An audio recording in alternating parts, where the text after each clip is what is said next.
Hi, சென்னா soya masala எப்படி பண்ணுறதுன்னு பார்க்கலாம். சென்னாவை நல்லா ஊற வச்சு வேக வச்சு எடுத்துக்கோங்க.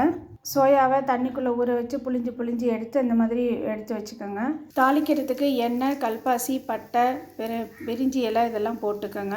சீரகம் போட்டுக்கோங்க. வெங்காயம் ஒரு 3 பெரிய வெங்காயம் எடுத்து கட் பண்ணிக்கோங்க. இதை வதக்குங்க. இஞ்சி பூண்டு பேஸ்ட்டு போட்டுக்கோங்க. நல்லா வதக்கிக்கோங்க. 3 தக்காளி பொடியாக நறுக்கின தக்காளியை இதில் போட்டுக்கோங்க. தேவையான அளவு சால்ட்டு போட்டுக்கோங்க. மல்லித்தூள், மிளகாய்த்தூள், கரம் மசாலா இதில் போட்டுக்கோங்க. 2 உருளைக்கிழங்கு நறுக்கியது அதையும் இதோட சேர்த்துக்கோங்க. மீல் மேக்கரு நல்லா 2 தான் நறுக்கி அதையும் இதோட சேர்த்துக்கோங்க. ஈவனாக எல்லாரையும் கிளறி விடுங்க. இப்போ இது எல்லாத்தையும் இந்த குக்கரில் வேக வச்ச சென்னாவோட சேர்த்து விடுங்க. இதில் கொஞ்சம் தண்ணி சேர்த்துக்கோங்க. இப்போ குக்கர் மூடியை வச்சு மூடி 2 விசில் அடிக்க விடுங்க. சூப்பரான சென்னா மீல் மேக்கர் கிரேவி ரெடி. இதே மாதிரி நீங்களும் ட்ரை பண்ணி பாருங்கள். இந்த வீடியோ பிடிச்சிருந்தா லைக் பண்ணுங்கள், ஷேர் பண்ணுங்கள். தேங்க்யூ.